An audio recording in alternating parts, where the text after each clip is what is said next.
Today we're digging into the universe of archetypes, and we're going to start by taking a quick look at some of the Jungian archetypes. But what I really want to be clear about is that this video is not a critique of the details of Jung's work on archetypes. This isn't necessarily a critique of his larger body of work. This isn't even a critique of some of the problems that we'll take a little bit of a look at later on in this video. But what I want to do is I want to explore this idea of archetypes, how it shows up in modern society, and how it might actually be impacting you in your day-to-day life, and the way that you interact with other people, the way that other people interact with you, and in many ways, how this could be positively or negatively impacting your life. So first, let's make sure that we're on the same page. So, Carl Jung in his work talks about how people generally fall underneath these 12 different categories of archetypes. And I've got them a little bit bigger over here. You can see he's got the innocent, the sage, the explorer, the outlaw, the magician, the hero, the lover, the jester, the everyman, the caregiver, the ruler, and the artist. And much of Jung's work is built on this idea that people that you meet will fall into one of these archetypes, and you can gain an understanding of the way that their subconscious affects them and their behavior based upon which of these archetypes they fall into. The thing is that is built upon the assumption that people actually do fall into these archetypes.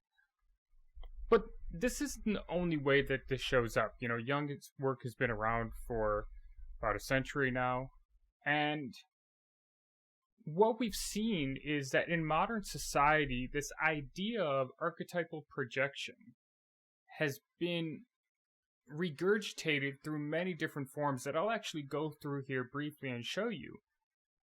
And people start to accept these beliefs as some kind of universal law, some kind of universal truth. Now, we'll start pretty light. We'll start with one that you may have heard, the 16 personality test, better known as the Myers-Briggs test, the MBTI. Basically what this is a similar style of archetypal modeling where it says that people fall within these different 16 personalities and the overlaps within them based upon this test that you can take online, the Myers-Briggs test.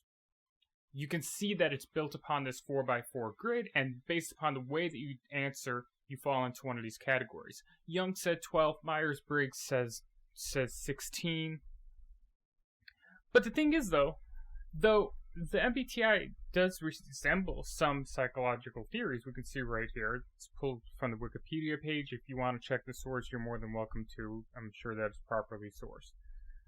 It has been criticized as pseudoscience and is not widely endorsed by academic researchers in the psychology field. Now, we'll get into some of the problems in a second, but I want to just highlight a few more examples before we kind of dig into some of the problems that come from these.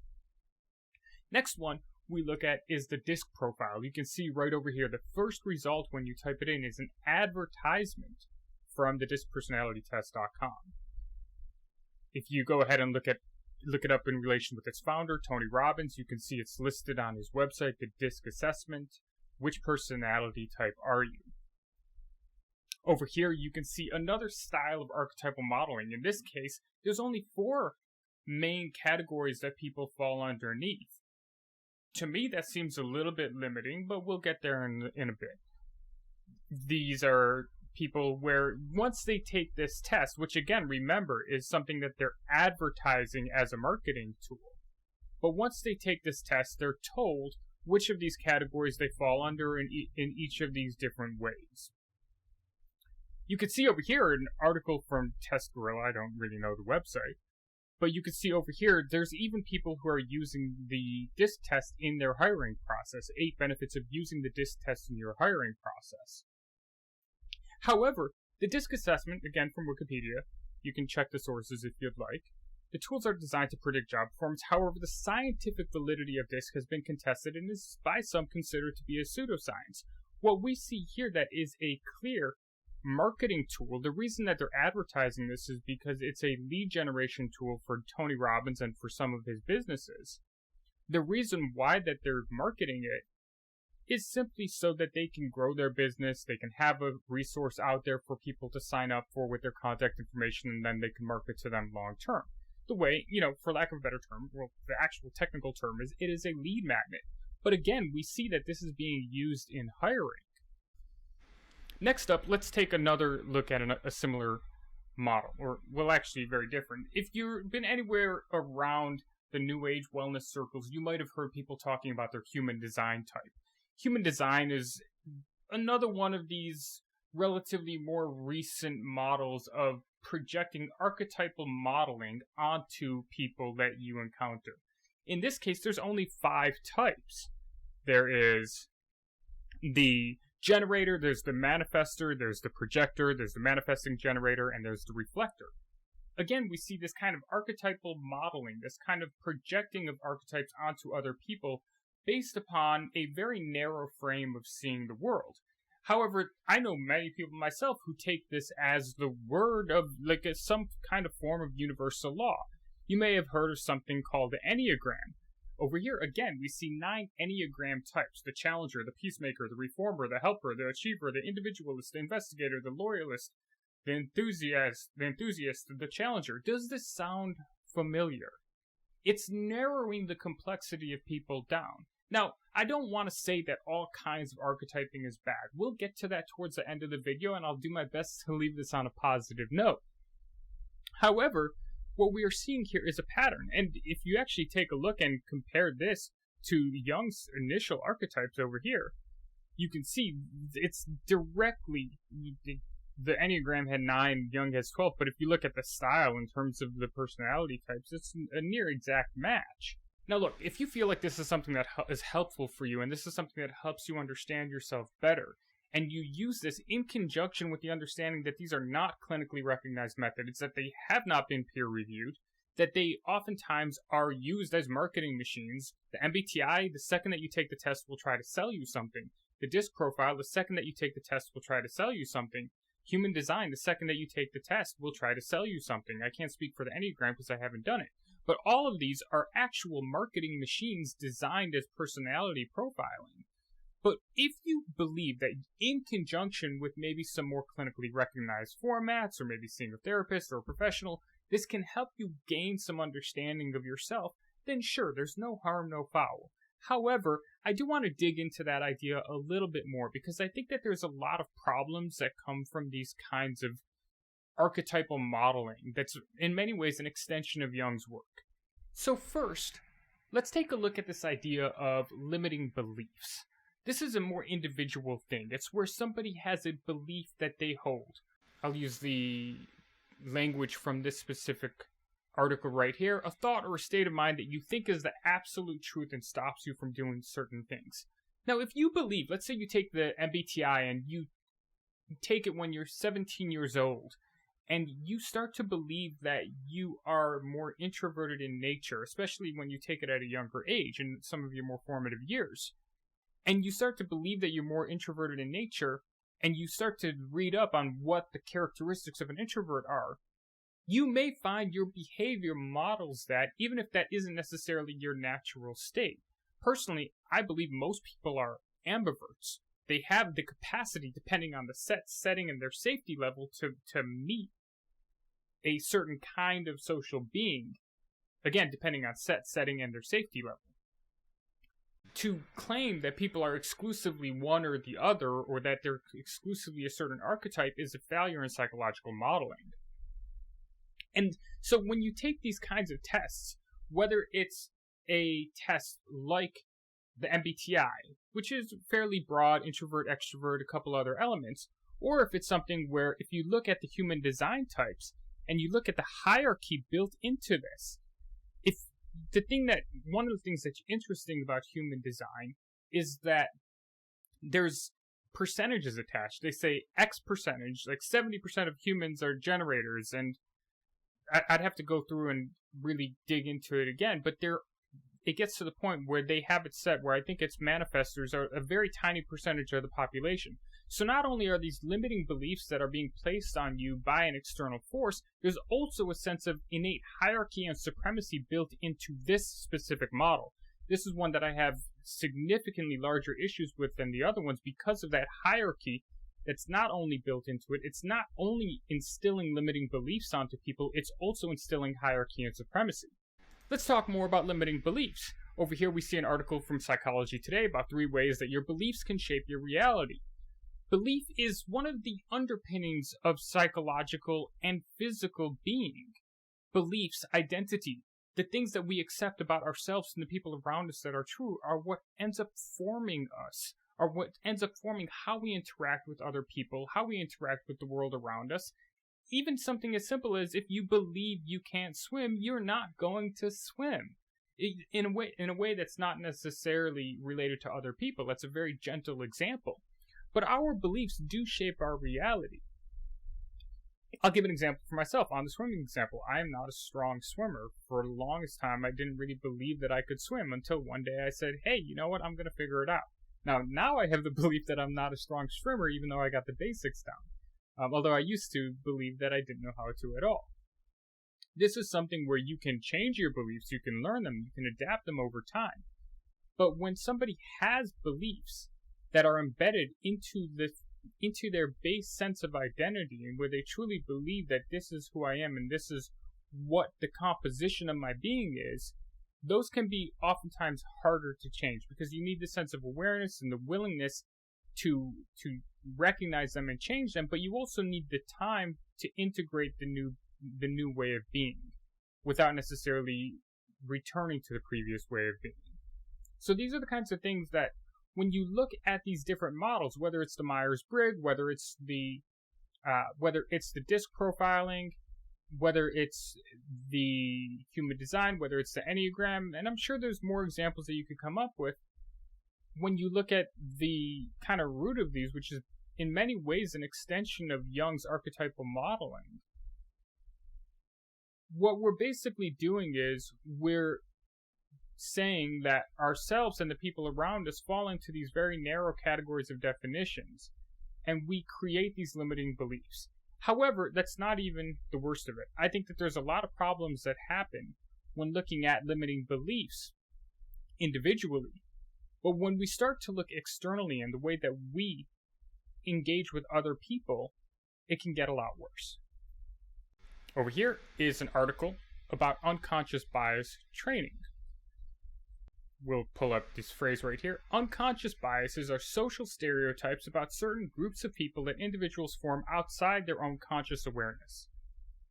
Everyone holds unconscious beliefs about various social and identity groups, and these biases stem from one's tendency to organize social worlds by categorizing. Categorizing is one of the most innate things that we do. It's one of the first things that we learn in our childhood. It's one of the first things that we learn in order to understand the world around us. However, well, even before the however, for example, if you learn the word green at a very young age, if you're 1.5 or 2 years old and you learn the word green, and you start saying everything is green, eventually you're going to learn the difference between grass and leaves and a green design and a picture and a green shirt. All of those different categories start to branch out, and it's how we build a formative web and network of understanding the world around us. However, unchecked categorization, unchecked stereotyping can lead to really negative impacts, especially when it's something that's done unconsciously. And if we live in a world where we're constantly stereotyping, where we're constantly projecting archetypal modeling onto other people, we can start to, and where we believe that there are these fundamental, unchangeable truths based upon flawed archetypes, we start to get into really challenging territory. We can also talk about this idea of implicit stereotypes. If you want to look up the Wikipedia page, you're more than welcome to. I think we've covered it fairly well at this point. Implicit bias and how it influences behavior, both with ourselves and with other people. Again, if you want to read into it, you're more than welcome to. Over here, an article from Asana about different unconscious biases that people have and how you can overcome them to help promote inclusivity. Over here, we have an article from the Greater Good magazine. It's a UC Berkeley publication. What we can do, there's a bunch of research in this article. Feel free to look it up if you want. The article is called How Do Stereotypes Shape Your Judgment? The direct quote is, "This research highlights how negative stereotypes can cause us to avoid entire groups and how negative experiences can serve to reinforce our stereotypes. But it highlights something else as well, how stereotypes limit our ability to perceive an ever-changing reality." But it gets worse. Remember how I mentioned that DISC profile is used in hiring? Well, this is actually a much broader problem than just the DISC profiling. But if we look at this, and if we look at a world where so many people believe that this extension of Jung's ideas, that everyone falls into these archetypal models, and this is that how their innate sense of being is, that this is truly who they are within these narrow archetypes, that they are unchangeable, immutable from these archetypes, you start to see a lot of problems, because that becomes, for people who hold those beliefs, that becomes something that deeply impacts the way that they engage with people around them. We look at unconscious bias in recruitment, another word for hiring. So over here we have an article from Workable talking about different unconscious biases in recruitment and how you can remove it.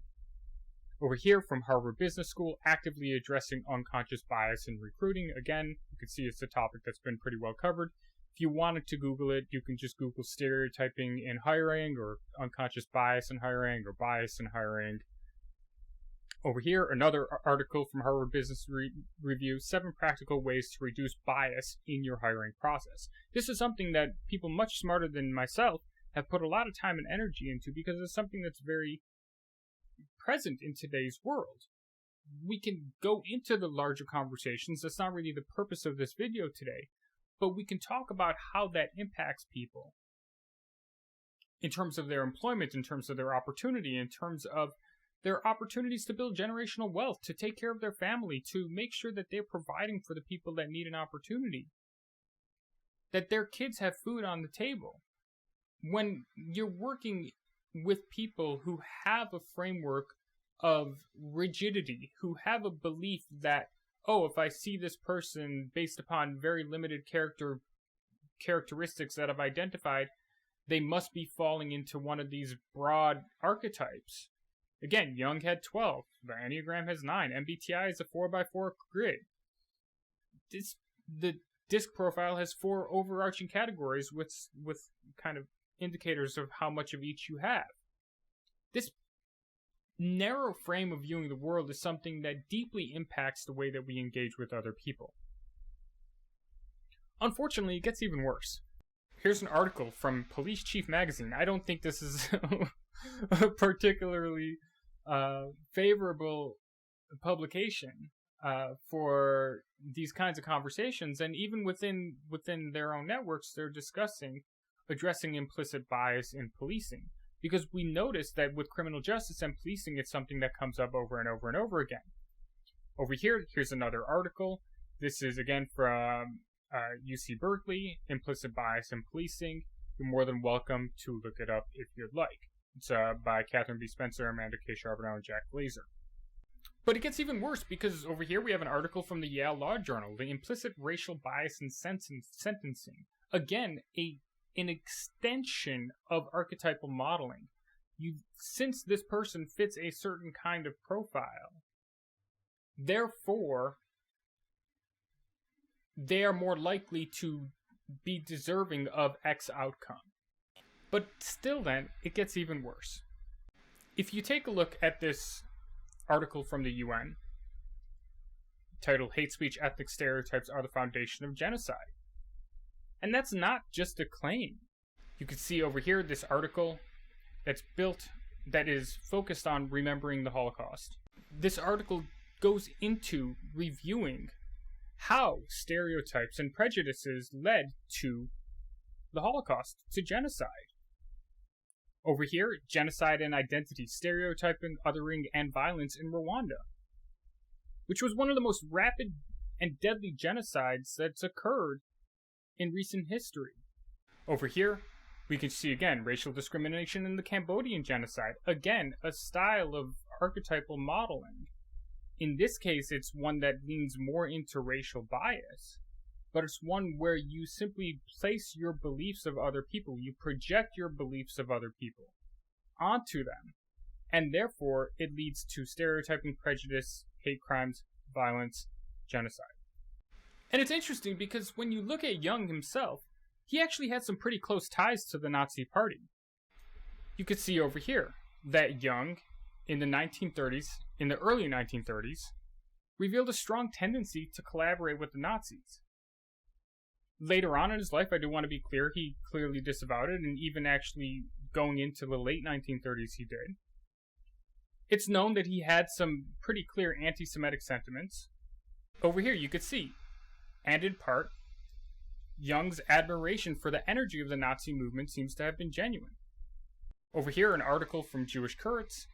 If you want to read the article, Carl Jung and the Question of Anti-Semitism, this is actually a pretty favorable article. It's written by somebody who is a student from the Jungian lineage and is looking for ways to explain some of these. But over here, in his journal, an editorial was published praising Nazi ideology and using Jung's theories of archetypal cultural patterns to justify the superiority of the Aryan race. It doesn't get more clear than that. Now, over here, you could say that Dr. Meyer, who was actually running the publication, had been delegated the running of the publication, and that Jung was not informed that this article was going to run. But they never wrote an editorial saying that they disavowed it. There was never any action about it. You can see right over here. Meyer made it clear that Jung thought it better to simply ignore the incident in order to avoid risking to break up the society. So at best, he thought it was okay to ignore a clear warping of his work in order to protect his professional status. And that was acceptable with him. And I will be clear, in the later 1930s, you can see over here, the article shows how strongly anti-Nazi Jung's views were in relation to events during World War II, such as Nazi Germany's invasion of Poland, the fall of France, the bombings of Britain, the U.S. entry into the war, and Allied troops advancing into Germany. And later on in his life, he did very clearly make statements demonstrating that he had issues with some of the ways his work was translated, in some of the things that he himself might have said. He did his best to disavow anti-Semitism later in life, etc. This is not a critique of Jung, although that conversation can happen. But I am simply showcasing here how within this article that was published, which is, by extension, built upon Jung's archetypal modeling, an editorial was published praising Nazi ideology and using Jung's theory of archetypal cultural patterns to justify the superiority of the Aryan race. It really is that simple. If you believe that people fall into these narrow categories, if you believe that everybody fits into an archetype, that you can put everybody into a narrow box, it becomes very easy for you to justify stereotypes. It becomes very easy for you to justify bias, because you say, that is who they are. That is their innate way of being. That is how the world has made them. That is what their composition of their nature is. And so therefore they are deserving of discriminatory behavior. That is the line of logic that is used here. Now, on a gentler note, I want to be clear. Not all archetyping is bad. Not all styles of archetyping are bad. We're going to take a look at actually that have been fantastic, that are extremely useful in day-to-day life, in business, and entertainment. But I do want to, as we wind down this video, I do want to be clear that this is something that you do want to be aware of when you're looking at these different styles of personality tests or personality profiling. You want to make sure that you understand, what is the motivation? Is this something where it's really a marketing tool and that they're trying to sell you something the second that you finish their free program or their free little test? Is this something where this is placing limiting beliefs upon how you engage with the world that are not necessarily based on any experiences that you've had, but simply based upon some tests that you've taken online? Is this something that is actually causing bias in the way that you engage with other people? Are you placing these beliefs that you hold onto others as a universal truth, as an innate truth of their sense of being, without actually doing the work to understand who these people are? these are the conversations that I think are important to have around these. But I will end this on a lighter note, and I'll show you a couple fun examples of ways that you can use archetypal modeling very successfully for your own enjoyment, for your professional career as well. So the first example that we have here is building a customer avatar.